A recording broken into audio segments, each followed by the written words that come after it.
Hello everyone. संस्कार भारती के online platform पर आप सभी का मैं हिंदी साहित्य की व्याख्याता पूनम दौलिया आप सभी का स्वागत करती हूँ। हम हिंदी साहित्य स्नातक द्वितीय वर्ष की द्वितीय प्रश्न पत्र को पढ़ रहे थे। द्वितीय प्रश्न पत्र के अंतर्गत हमने जो एकांकी है उस एकांकी के तत्वों के ऊपर हमने विचार किया। हम उसकी परिभाषा देख रहे थे, तो हम उसी पर आगे बात करेंगे। तो देखते हैं हम एकांकी को। आगे बढ़ने से पहले जो पिछले बिंदु को देख लेंगे जो हमने पढ़ा था। एकांकी और नाटक, इन दोनों में अंतर मैंने आपको बताया था कि जो नाटक है और एकांकी है,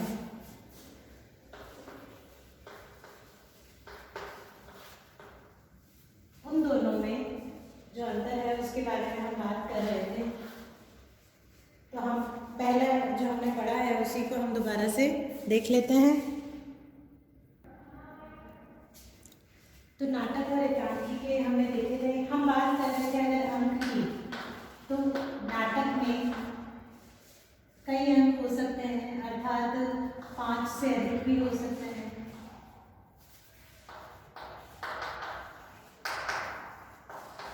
लेकिन एकांकी के अंदर 1, 2 या 3 अंक ही हो सकते हैं। अगर हम बात करें पात्र की, तो पात्र जो है नाटक में कई पात्र हो सकते हैं, 1 से लेकर 15 तक भी हो सकते हैं, जिसमें कुछ मुख्य पात्र होंगे, सहायक पात्र होंगे और कुछ गौण पात्र भी होंगे। इसके अलावा एकांकी में केवल 1 से लेकर 5 पात्र ही हो सकते हैं। अधिक पात्र होंगे तो वो एक अंक में जो कथा वस्तु समझाई जा रही है उसको समझने में कठिनाई आएगी। अधिक पात्रों को हम एकांकी में स्थान नहीं दे सकते। इसमें केवल जो मुख्य पात्र हैं या 1 और 2 सहायक पात्र, बस इतना ही हम बता सकते हैं। इसमें हम गौण पात्रों को सम्मानित नहीं कर सकते। अगर हम बात करें संवाद की, तो संवाद भी जो नाटक में वो विस्तृत होते हैं।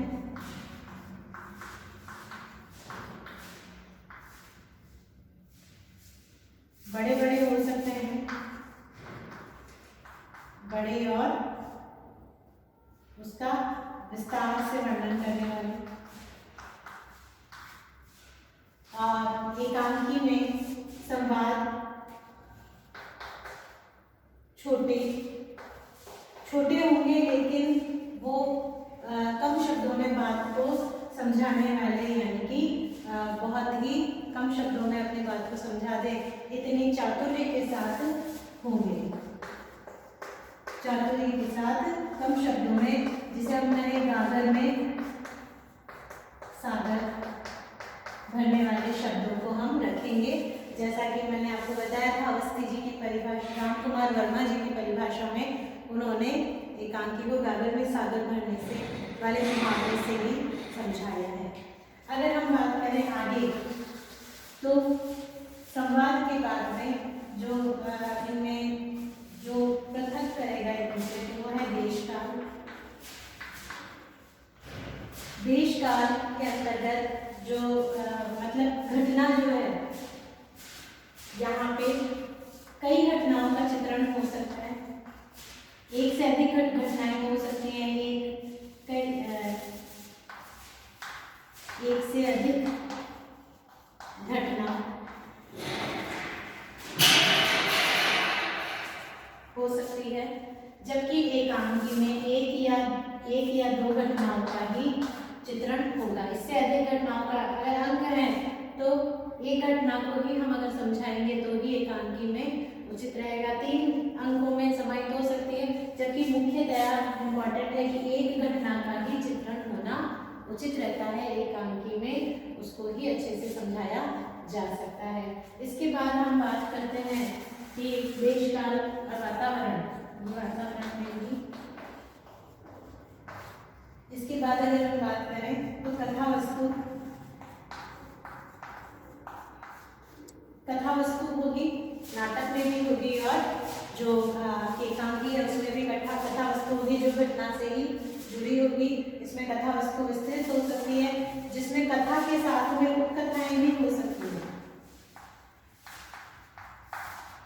के साथ उपकथाएं भी होंगे, लेकिन मूल कथा ही होगी एकांकी में। एकांकी में केवल मूल कथा का ही वर्णन किया जाएगा।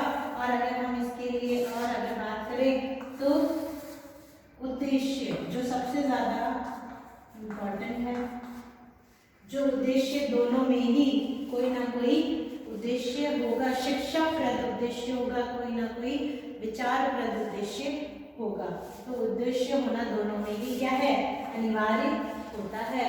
इसके बाद बहुत ज्यादा मुख्य बात जो ये तो ऐसे जो आपके ऐसे तत्व हैं जो कि कथाओं में भी सामान्यतः मिलते हैं, लेकिन कथा से पृथक करती है नाटक और एकांकी को एक और तत्व, वो है जिसे हम कहेंगे मंचन।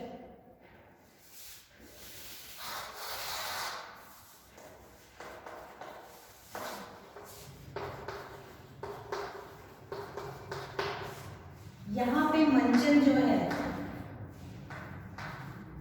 वो दोनों में ही आएगा, यानी कि नाटक और एकांकी वही सफल है जिसका मंचन यानी कि अभिनय किया जा सके। एक कथा होती है, कथा में भी एक ही तत्व होते हैं, लेकिन कथा को सुनाया जा सकता है, पढ़ा जा सकता है, लेकिन एकांकी और नाटक में जो है उस कथा को मंचन भी किया जा सकता है, अर्थात उसका अभिनय किया जा सकता है। और अभिनय किया जाए वही नाटक सफल होता है, वही एकांकी सफल होती है।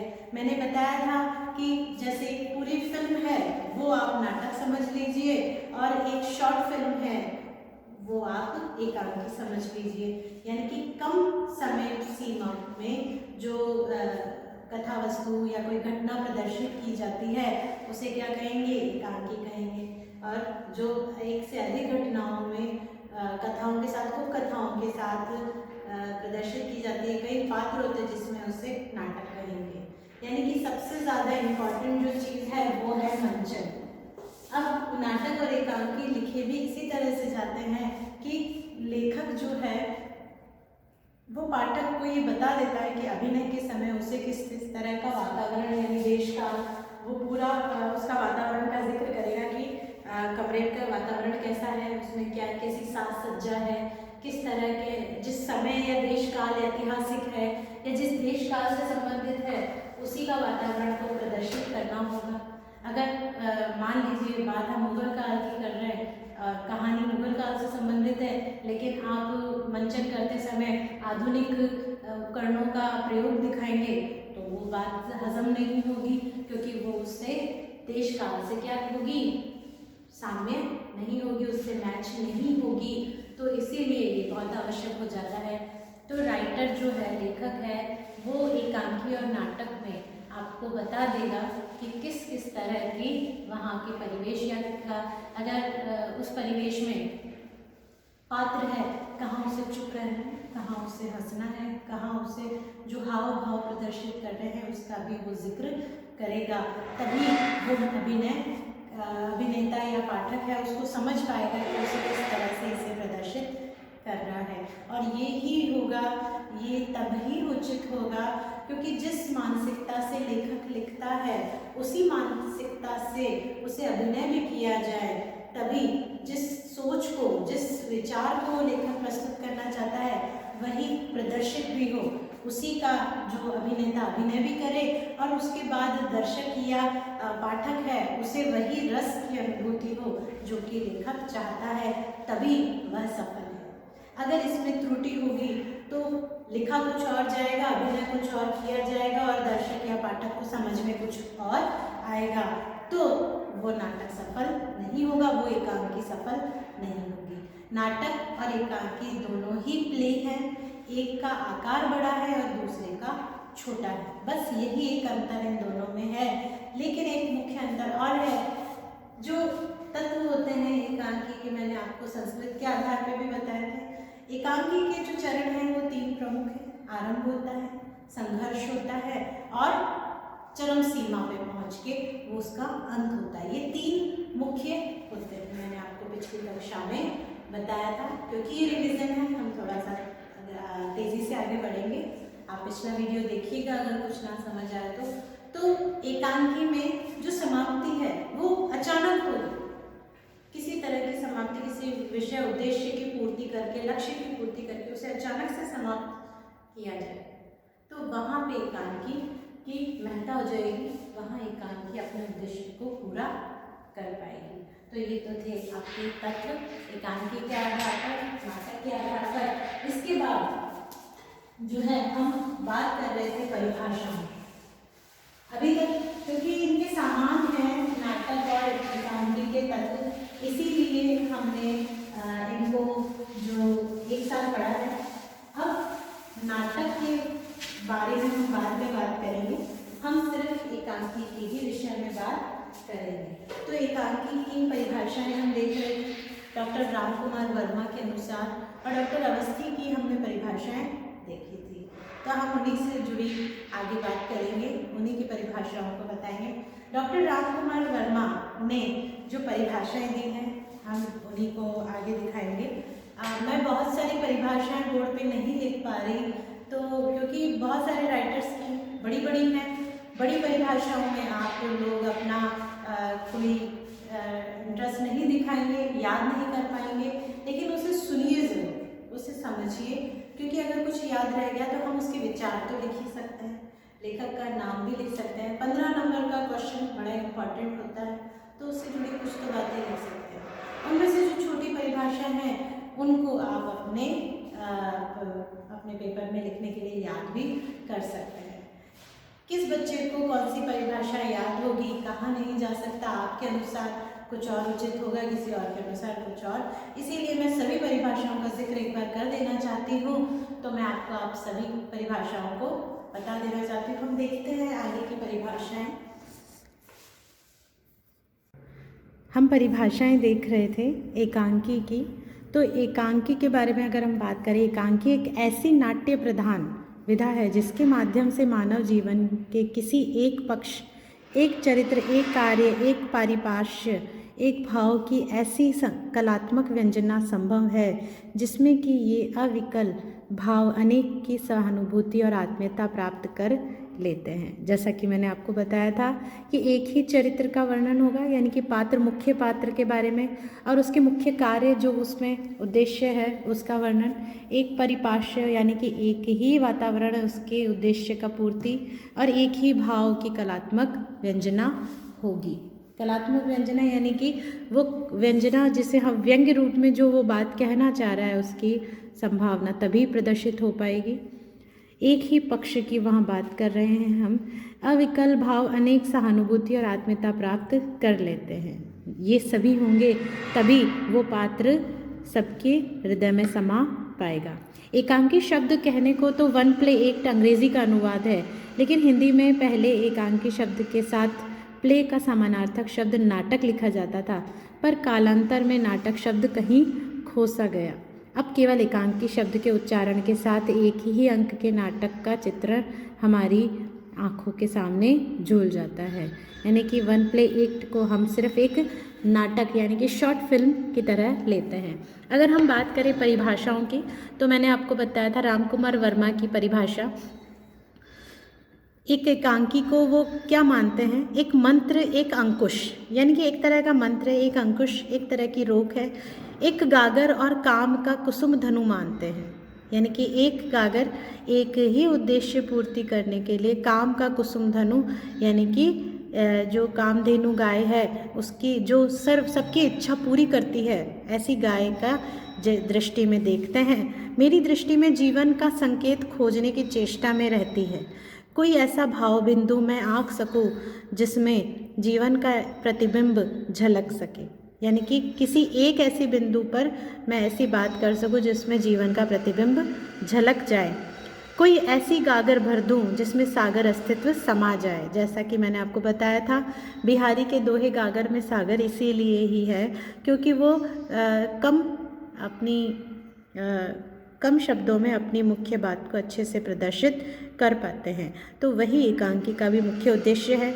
एकांकी के लेखक को ऐसा होना चाहिए कि वो गागर में सागर भरने वाली मुहावरे को चरितार्थ कर सके।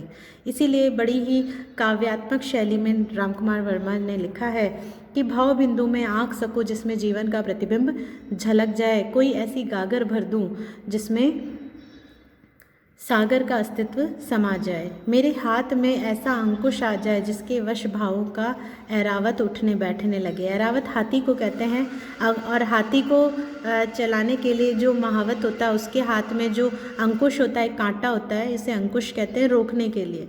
तो मेरे पास एक ऐसा अंकुश आ जाए जो मैं अपने विचारों को रोक सकूं, क्योंकि हम जब अपनी बात कहने लगते हैं तो विस्तृत वर्णन करने लगते हैं। तो नाटक एक तरह से अगर विस्तृत वर्णन है तो एकांकी उसका कम शब्दों में प्रदर्शित करने के लिए तो लेखक को अपने ऊपर अंकुश आना चाहिए, उसे किस तरह अपनी मुख्य बात बतानी है। मेरी लेखनी से ऐसा मंत्र निकले जिसके वश में विधि हरि हर सुर सर्व हो, अर्थात मेरे हाथों में काम का ऐसा कुसुम धनु हो जिसकी सकल भुवन अपने वश में हो जाए।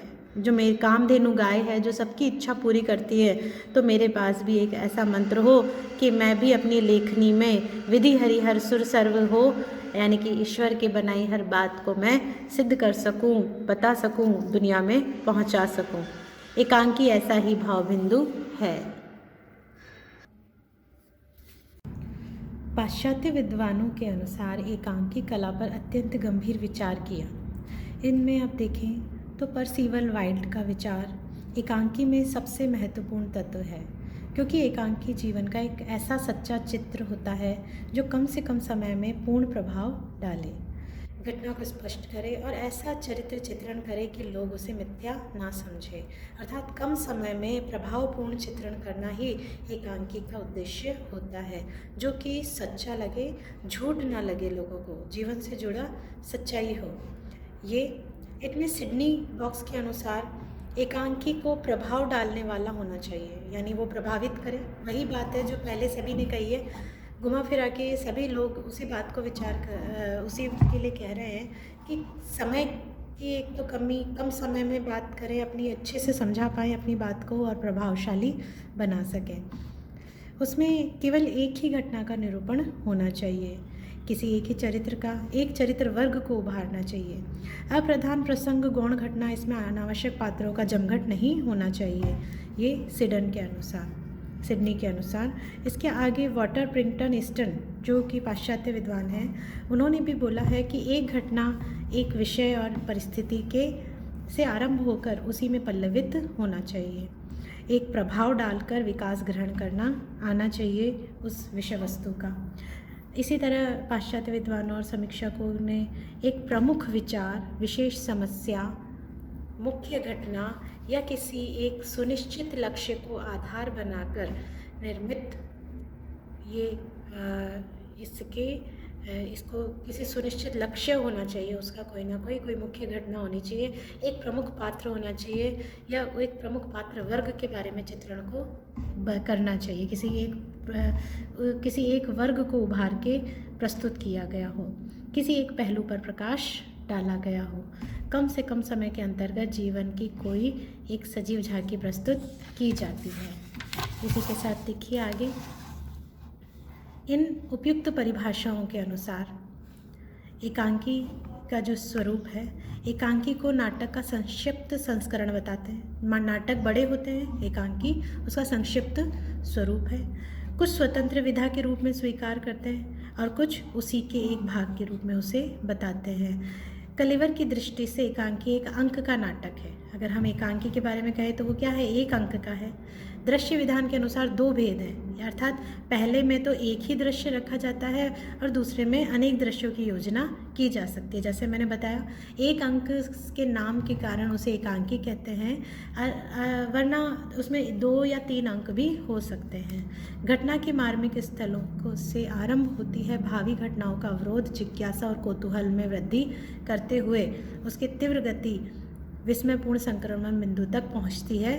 कथा की विशेषता बता रहे हैं, घटना की विशेषता की जब हम उसका वर्णन करेंगे तो उसमें क्या विशेषता उसकी होनी चाहिए।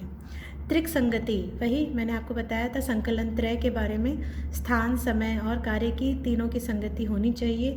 वो होगी तभी वो एकांकी प्रभावशाली होगी, जिसमें विभिन्न स्थलों, समय की, घटना की, कथा में वक्रता, विचित्रता उत्पन्न करने का प्रयत्न किया गया हो। ये विचित्रता होगी तभी वो दर्शकों को कम समय में बांध सकेगी, प्रभावित कर पाएगी।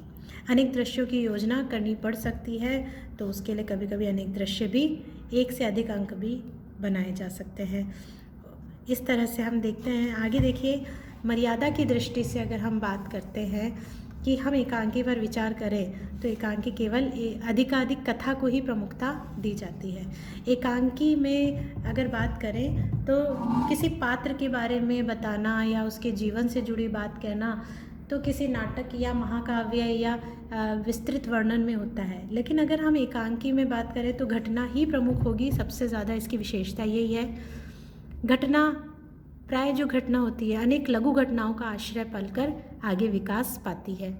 कम से कम पात्र होते हैं जो किसी न किसी एक कथा से नैकट्य स्थापित करे हुए होते हैं, यानी एक कथा मूल कथा होगी। इस तरह से एकांकी का वर्णन किया गया है। अब इसके बाद हम जो आपको एकांकी और नाटक में अंतर मैं पढ़ा चुकी हूँ, आगे के बिंदु हैं। आप कहेंगे मैम बुक में है, आपने बताया नहीं, तो मैंने शुरुआत में ही नाटक और एकांकी तत्वभेद आपको बता दिए हैं। इसके बाद एकांकी और कहानी में अंतर भी मैं आपको बता चुकी हूँ कि किस तरह से कहानी, कथा जो होती है वो सिर्फ सुनाई जा सकती है, लेकिन एकांकी का मंचन किया जा सकता है। उसी के साथ मैंने आपको प्रारंभ में एकांकी के तत्व पढ़ा दिए हैं। कथानक और संकलन त्रय के बारे में बताया है मैंने। पात्र और देश काल, वातावरण, इसी के साथ भाषा शैली, जैसी भाषा होगी, जैसा परिवेश होगा उसके अनुसार उसकी भाषा भी प्रयोग की जाएगी। उसी के साथ प्रमुख जो उद्देश्य है और मंचीयता को भी बताया है कि मंच पर मंचन किया जा सके, अभिनय किया जा सके, तभी वो उपयुक्त होगी। एकांकी और नाटक सफल तभी होते हैं। अब एकांकी के प्रकार भी मैं आपको आगे बताऊंगी, आपको अच्छे से समझा दूंगी मैं इनको आगे। हम अभी एकांकी के प्रकार, एक तो रचना के आधार पर और दूसरा इसकी विषय वस्तु के आधार पर हम एकांकी के भेद पढ़ेंगे। अभी हम बात करते हैं उद्भव और विकास की। अगर एकांकी का प्रारंभकर्ता हम माने तो भारतेंदु ने एकांकी की शुरुआत की। ऐसे स्तंभ ज़रूर हैं, वो भारतेंदु ही है जिन्होंने इसको पाश्चात्य विधाओं को लाने का प्रयास किया और हिंदी नाटक का आकार गढ़ा, जिसमें इन्होंने जो उस समय स्वतंत्रता आंदोलन के लिए लोगों में उत्साहवर्धन कर रहे थे, तो उस हताश जनता में उत्साह, जातीय गौरव का संचार कर सके, इसीलिए उन्होंने ऐसे नाटकों का खुद भी निर्माण किया और अपनी मित्र मंडली से भी उसका निर्माण करवाया। नाटक का माध्यम ही उन्हें इसके लिए उपयुक्त लगा। आधुनिक भावबोध के प्रेरणा स्रोत हैं भारतेंदु, और भारतेंदु का जीवन स्वतंत्रता के संघर्ष की तैयारियों से लेकर कांग्रेस की स्थापना के बीच का समय था, इसीलिए उन पर इसका प्रभाव होना, देशभक्ति के होना जाहिर सी बात है। अब इसके बाद अगर कहें तो 1938 में हंस पत्रिका में एकांकी विशेषांक प्रकाशित हुआ। पहली बार एकांकी नाटक को स्वतंत्र विधा के रूप में पहचान यहाँ पर मिली थी। अब यहाँ पे आप देखिए कि अगर पहली एकांकी जो है प्रोफेसर प्रकाश चंद्र गुप्त जो है, प्रसाद जी का जो एक घूट नाटक है उसको प्रथम एकांकी बोल रहे हैं। इन्होंने ये नाटक लिखा था, लेकिन क्योंकि ये एक अंक का था, एक घूट एक अंक का नाटक है, इसीलिए उसे क्या कहा, एकांकी कहा, जो कि 1986 में प्रकाशित हुआ था। रविंद्रनाथ टैगोर का जो चीर कुमार सभा भी इसी प्रकार का है। इसके बाद अगर हम बात करें तो डॉक्टर विश्वनाथ प्रसाद मिश्र का जो ये वो कवि, ये सब राइटर जो हैं पाश्चात्य लेखकों से प्रभावित थे। जो इब्सन है, शॉ है, ये क्या है, पाश्चात्य नाटक लिखने वाले हैं, प्ले लिखते हैं इब्सन। और ये किस तरह के प्ले लिखते हैं, इब्सन ने भी एक अंक की डॉल्स हाउस लिखी, जो कि एक ही दृश्य में एक ही स्थान पर एक बहुत महत्वपूर्ण नारी सशक्तिकरण पे इन्होंने एक बहुत ज़ोरदार डॉल्स हाउस लिखा। जो जो नीदरलैंड के हैं वहाँ पे नारियों की स्थिति, और वो भी 1850 के आसपास की शताब्दी, उस समय नारी के एक मजबूत निर्णय लेने के बारे में इन्होंने लिखा। तो उसी को हमारे जो हिंदी साहित्य के इतिहासकार हैं उन्होंने उनका ही अनुसरण किया। शॉ भी बौद्धिक विश्लेषणवादी परंपरा का प्रभाव सिद्ध करते हैं। इसी तरह डॉक्टर रामकुमार चतुर्वेदी ने रामकुमार वर्मा के नाटक बादल की मृत्यु 1930 को हिंदी का पहला एकांकी मानते हैं। ये डॉक्टर नगेंद्र और डॉक्टर सत्येंद्र जयशंकर प्रसाद जो हैं वो प्रसाद के एक घूट नाटक को ही पहली एकांकी कहते हैं। तो अगर बात करें कि सभी जितने भी सभी तो नहीं, ज़्यादातर विद्वान जो हैं प्रसाद की एक घूट एकांकी को ही प्रथम एकांकी मानते हैं। तो सर्वसम्मति से एक घूट को ही पहली एकांकी माना जाता है। इसी बीच इस समय के दौरान जो गणेश प्रसाद द्विवेदी, उन्होंने खुद भी 1935 में नाटक लिखे और स्वयं उसका मंचन भी किया। इन्होंने माथुर जी का पहला एकांकी मेरी बांसुरी सरस्वती में छपी थी। 1935 में भुवनेश्वर का एकांकी संग्रह कारवां आया। उपेंद्र नाथ अश्क ने अपना पहला एकांकी संग्रह 1937 में लिखा था। हिंदी एकांकी का उद्भव 1930 के आसपास मानना इसीलिए उचित होगा। इन सारी बातों को पहली एकांकी में इन सभी की चर्चा करना इसीलिए है क्योंकि 1930 के आसपास ही जब इसकी जो प्रारंभ होना शुरू हो गया था, लेकिन सटीक इसके सारे जो सिम्पटम हैं या इसके सारे जो तत्व दिखाई देते हैं वो एक घूट नाटक में दिखाई देते हैं, इसलिए प्रसाद की एक घूट को ही प्रथम एकांकी माना जाता है। अब हम बात करते हैं एकांकी के उद्भव विकास की। अगर हिंदी एकांकी का वर्तमान रूप पाश्चात्य साहित्य शैली से अति प्रभावित है। ये जितने भी कहते हैं कि पाश्चात्य से प्रभावित है, कुछ कहते हैं संस्कृत से प्रभावित है, लेकिन जो उद्गम इसका संस्कृत साहित्य से ही मानते हैं। लेकिन जो 20वीं शताब्दी के अंग्रेजी जितने भी नाटक हैं और एकांकियाँ हैं उनसे प्रभावित रहा है और उन्हीं का अनुकरण भी इन्होंने किया है। पाश्चात्य नाटककार जैसे इब्सन, जॉर्ज बर्नार्ड शॉ आदि आधुनिक नाट्यकारों की कला का स्पष्ट प्रभाव यहाँ देखने को मिलता है हमारे जितने भी एकांकीकार हैं, और क्योंकि वो उनकी रचनाओं को पढ़ते थे और उससे प्रभावित होकर उसके बारे में लिखते थे। उसी से जुड़े तरीके से उन्होंने उसी स्टाइल में लिखने की प्रयास किया, इसीलिए पाश्चात्य से अधिक प्रभावित है। डॉक्टर सत्येंद्र ने हिंदी एकांकी के वर्तमान विकास 1929 से 1938 तक वो मानते हैं। इसके आगे हम अगर बात करते हैं कि पहला पड़ाव जो भारतेंदु युग को कहेंगे हम हिंदी एकांकी का, तो डॉक्टर सोमनाथ के अनुसार भारतेंदु युग के लेखकों में एकांकी की श्रेणी अधिकतर प्रहसन यानी व्यंग्य शैली में इन्होंने अपनी बात को रखने का प्रयास किया।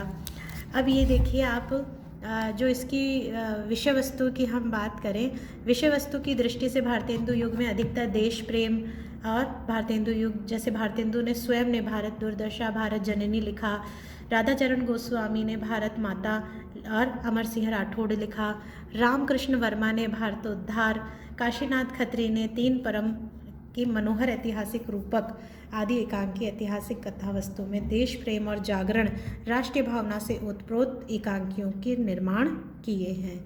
तो इनमें देश प्रेम और जो देश की जनता को जागृत करने के विषय के अनुसार लिखा गया था। सामाजिक यथार्थवादी एकांकियाँ भी लिखी गई, जिनमें प्रताप नारायण मिश्र का कली कौतुक रूपक, किशोरी लाल गोस्वामी कृत चौपट चपेट आदि सामाजिक कुरीतियों पर व्यंग किया गया है। प्रहसनों के द्वारा सामाजिक कुरीतियों का पर्दाफाश करते हुए सामाजिक सुधार का प्रयत्न भी किया गया है। राधाचरण गोस्वामी ने जो बूढ़े मुँह मुहासे, राधा कृष्ण दास कृत दुखिनी बाला, इनके विशेष प्रसिद्ध एकांकियाँ हैं। अगर प्रमुख भारतेंदु लेखक कहें तो राधाचरण गोस्वामी और बालकृष्ण भट्ट, प्रताप नारायण मिश्र, किशोरी लाल गोस्वामी प्रमुख लेखक हैं। भारतेंदु युगीन जो लेखक है ये पारसी रंगमंच से प्रभावित रहे, लेकिन इन्होंने प्रारंभ संस्कृत नाट्य शास्त्र की परिपाटी के अनुसार ही किया है। इन्होंने सूत्रधार द्वारा एकांकी की मूल समस्या की ओर संकेत किया है। इनमें गायन की भरमार मिलती है और तुकबंदी का बोलबाला मिलता है, लेकिन फिर भी कहीं ना कहीं भारतेंदु युग में जो एकांकी है वो अल्प विकसित नज़र आती है। द्विवेदी युग के और हिंदी एकांकी, अब अगर हम कहें तो कहीं ना कहीं समय के साथ एकांकी परिपक्व होती दिख रही थी। द्विवेदी युग में विदेशी नाटकों का विशेष प्रभाव रहा, अंग्रेजी और बांग्ला के हिंदी अनुवादों का प्रधान हो गया, मौलिक नाटक कम लिखे गए। इस युग में एकांकी वर्ण विषय की दृष्टि से 3 प्रकार का है: सामाजिक, राष्ट्रीय प्रभावपन और पौराणिक आदर्शवाद। इनमें अगर हम कहें पंडित हरिशंकर शर्मा का बूढ़ऊ ब्याह, जीपी श्रीवास्तव का गड़बड़ झाला, हृदयेश का विनाश लीला, प्रेमचंद का प्रेम की वेदी, डॉक्टर सत्येंद्र का बलिदान, जयशंकर प्रसाद का एक घूट सामाजिक एकांकियाँ हैं। प्रहसन की प्रवृत्ति इस युग के एकांकीकारों में विद्यमान है। प्रहसन वही मैंने बताया, व्यंग्य के आधार पर अपनी बात कहना। इनमें माखनलाल चतुर्वेदी जो अंबिका प्रसाद चतुर्वेदी है, उनकी कृतियों में शिष्ट हास्य यानी कि हास्य हंसी मजाक है, लेकिन वो शिष्ट है, मर्यादा के अंदर किया गया है। अगर इसके बाद देखिए जो द्विवेदी युग है, अगर उसकी बात करते हैं हम, द्विवेदी युग में जो सियाराम शरण गुप्त है, ब्रजलाल शास्त्री, सुदर्शन सूर्यनारायण दीक्षित है, ये ऐतिहासिक नाटक एकांकियाँ लिखते हैं। और राधे श्याम कथावाचक राम नरेश त्रिपाठी, जयशंकर प्रसाद धार्मिक और पौराणिक एकांकियाँ लिखते हैं। इनके बंगला एकांकियों के अनुवाद भी किए गए हैं। इनमें प्रमुख एकांकीकारों के नाम अगर हम कहें द्विवेदी युग के, तो वो होंगे पंडित राधेश्याम कथावाचक, जयशंकर प्रसाद, मुंशी प्रेमचंद, सियाराम शरण गुप्त, आनंदी प्रसाद श्रीवास्तव, ब्रजलाल शास्त्री, श्री राम वाजपेयी, बद्रीनाथ भट्ट, पंडित हरिशंकर शर्मा, जीपी श्रीवास्तव, पांडे बेचन शर्मा उग्र, सुदर्शन, पंडित राम नरेश त्रिपाठी तथा पंडित सरयू प्रसाद बिंदु आदि प्रमुख एकांकीकार हैं। इसके बाद हम बात करते हैं तृतीय उत्थान की। जो एकांकी का तृतीय उत्थान है उसमें जो प्रतिनिधि एकांकीकार है डॉक्टर राम कुमार वर्मा, उपेंद्र नाथ अश्क, सेठ गोविंद दास, उदय शंकर भट्ट, लक्ष्मी नारायण मिश्र। ये एकांकीकार पाश्चात्य एकांकी तकनीक से अधिक प्रभावित है। डॉक्टर राम कुमार वर्मा को तृतीय उत्थान के एकांकीकारों का पथ प्रदर्शक भी माना जाता है। डॉक्टर राम कुमार वर्मा ने मौलिक अभूतपूर्व तकनीक का प्रयोग करके सर्वप्रथम पाश्चात्य ढंग के प्रयोग प्रारंभ किए थे। इन्होंने एकांकी में वर्णन प्रधानता के स्थान पर अभिनयात्मकता को प्रधानता दी है। लक्ष्मी नारायण लाल हिंदी के सुप्रसिद्ध नाटककार हैं। इन्होंने समस्या एकांकी को प्रगति प्रदान की। लालजी मूल प्रेरणा संस्कृत के प्राचीन नाटक हैं। एकांकियों में संकलन त्रय का अद्भुत निर्वाह है। इसमें अभिनेता यानी कि उन एकांकियों में अगर संकलन त्रय की को निभाया जा रहा है तो उनका अभिनय करना बहुत ही आसान होगा। इस दृष्टि से तो भुवनेश्वर प्रसाद की जो जीवन की आकस्मिकता को विशेष महत्व देकर उन्होंने एकांकियों की रचना की है। पाश्चात्य एकांकीकारों की गहरी छाप इनमें दिखाई देती है। इन्होंने प्रारंभ में सामाजिक राजनीतिक एकांकियों का सृजन किया जो बुद्धिवाद प्राधान्य आदर्शवादी दृष्टि के थे। एकांकियों में जो प्रमुख हैं सेठ जी की महत्व का सांस्कृतिक उद्भावना की दृष्टि से बुद्ध की एक शिष्या, स्पर्धा, मैत्री आदि जो है वो इनकी प्रमुख एकांकियाँ हैं। पंडित उदय शंकर भट्ट जो तृतीय उत्थान के एक प्रसिद्ध एकांकीकार है, जो कि प्रतीक रूपक यानी प्रतीक के रूप में, रूपक नाटक का ही एक छोटे रूप को रूपक कहते हैं, उसी का एक भेद का नाम है रूपक। तो यहाँ प्रतीक रूपक के रूप में जीवन और जवान लिखा। अपना विशेष महत्व रखते हैं एकांकी रचना में और ये पाश्चात्य शैली से भी अधिक प्रभावित हैं। अगर इसी के आगे हम बात करें तो ये तृतीय उत्थान के बाद अब जो एकांकी का चतुर्थ उत्थान प्रारंभ होता है। इस उत्थान में जो द्वितीय महायुद्ध था उस दौरान का ये समय था। तो जो जनता है सामाजिक संघर्ष और आंदोलन, जो राजनीतिक आंदोलन से काफ़ी प्रताड़ित हो चुकी थी उस समय, और युद्ध के कारण आर्थिक विषमता, शोषण, समाज का जो सामाजिक भेदभाव का अधिक बढ़ गया था, संघर्ष हो गया था समाज में बहुत ज़्यादा। तो इन जीवन से जुड़े जो ये जो ब्रिटिश सरकार की तरफ से जो अत्याचार है और जीवन से जुड़ी ये बातें हैं, इनके ऊपर एकांकीकारों ने लिखा, जिसमें प्रमुख रांगे राघव, शिवदान सिंह चौहान, प्रभाकर माचवे, शंभुनाथ सिंह, हरिशंकर शर्मा, विष्णु प्रभाकर, हरिकृष्ण प्रेमी आदि एकांकीकार उल्लेखनीय एकांकीकार हैं। द्वितीय महायुद्ध में जो इन्होंने एक नई चीज़ उभर के आई, वो विश्व मानव के रूप में आई। यानी कि अब कोई देश, कोई राज्य छोटा मोटा या अलग अलग नहीं था, अब एक पूरे विश्व के मानव के हित की बात कही जाती थी। इसी दौरान गांधी जी की राजनीति में भी मानवता का उच्च आदर्श प्रस्तुत किया गया, जिनमें विष्णु प्रभाकर, रामचंद्र तिवारी और प्रेम नारायण टंडन के एकांकियों को देखने को मिलता है। इनमें धार्मिक पौराणिक विचारधारा की प्रवृत्ति बहुत न्यून मात्रा में दिखाई पड़ती है। लिखी तो गई लेकिन बहुत कम दिखाई देती है, जिनमें कुछ ही एकांकीकार हैं, जैसे विष्णु प्रभाकर, कृष्णदत्त भारद्वाज, डॉक्टर लक्ष्मी नारायण लाल आदि ने इस प्रवृत्ति को यत्र तत्र प्रदर्शित किया। मुख्यतः सामाजिक यथार्थ की प्रवृत्ति जो है आधुनिक साहित्य में सर्वत्र विद्यमान दिखाई देती है। मनुष्य चलते फिरते सामाजिक का चित्रण करता है, उसके हर्ष विषाद यानी कि उसके दुख सुख का उत्थान पतन, उसके आगे बढ़ने और उसके जीवन में जो कमियां हैं उसका, अगर वो विकास कर रहा है या पतन की ओर जा रहा है तो उसका वर्णन, अनुराग विराग, उसके प्रेम और उसके द्वेष का यथार्थ रूप में चित्रण किया है। चतुर्थ उत्थान में जो एकांकीकारों के नाम जो मुख्य हैं वो हैं राम रक्ष बेनीपुरी, विनोद रस्तोगी, प्रेम नारायण टंडन, लक्ष्मी नारायण लाल, अनंत कुमार पाषाण, सत्येंद्र शरद, धर्मवीर भारती, लक्ष्मी नारायण अग्रवाल आदि प्रमुख एकांकीकार हैं।